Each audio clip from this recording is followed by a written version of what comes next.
Was finde ich über künstliches Lächeln oder Keep Smiling? Oder nochmal Mannsätze mit Tatjana Antic, Deutschlehrerin. Das ist eigentlich eine Hörübung. Das Lernvideo soll man eventuell mit Stoppen ein- oder mehrmals spielen und erst dann die Übung lösen. Die Übung findest du im Lumen. Das, was auf Kroatisch Lumen heißt, ist ja auf Deutsch eigentlich unter dem Begriff Moodle bekannt. Künstliches Lächeln oder die Haltung Keep Smiling ohne Gefühl findet man heutzutage nicht besonders gesund. Keep Smiling ist erzwungenes Lächeln ohne inneres Gefühl. Zu viel künstliches Keep Smiling kann einen sogar krank machen. Das heißt nicht, dass man sich auf spontanes Lächeln bzw. auf natürliches Lächeln beschränken muss. Vielmehr kann man auch eigene Emotionen bewusst steuern. So kann man zum Beispiel sich bewusst vornehmen, Freude zu empfinden. Man kann sich konzentrieren, in eigenem Herzen Freude finden und dann kann man bewusst lächeln. Man kann auch erst lächeln und dann bewusst im Herzen Freude spüren.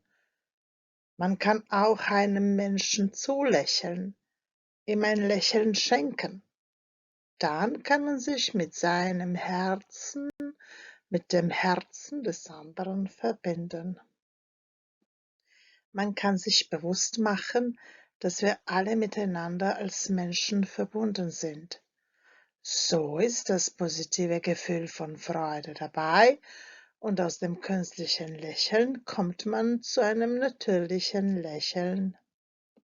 Es gibt auch die Meditation des inneren Lächelns. Bei dieser Meditation kann man sich bewusst vornehmen zu lächeln und bei geschlossenen Augen eigenes Lächeln nach links, nach rechts, nach vorne, nach hinten, nach unten und nach oben schicken. Und man kann sein Lächeln allen Wesen überall schicken. Eine Variante wäre auch, sich selbst zuzulächeln, seinen Organen, seinen Körperteilen, seinen Talenten und Aufgaben. Auch das mag erst wie ein künstliches Lächeln erscheinen, was man sehr bald als echtes Lächeln fühlen könnte. So steht am Anfang und am Ende das Gefühl, das man steuert, um sich besser zu fühlen, was mit anderen Worten heißt, es geht mir gut, weil ich das will. Das Lernvideo sollte man mindestens 3-mal spielen und erst dann die Übung lösen. Ende.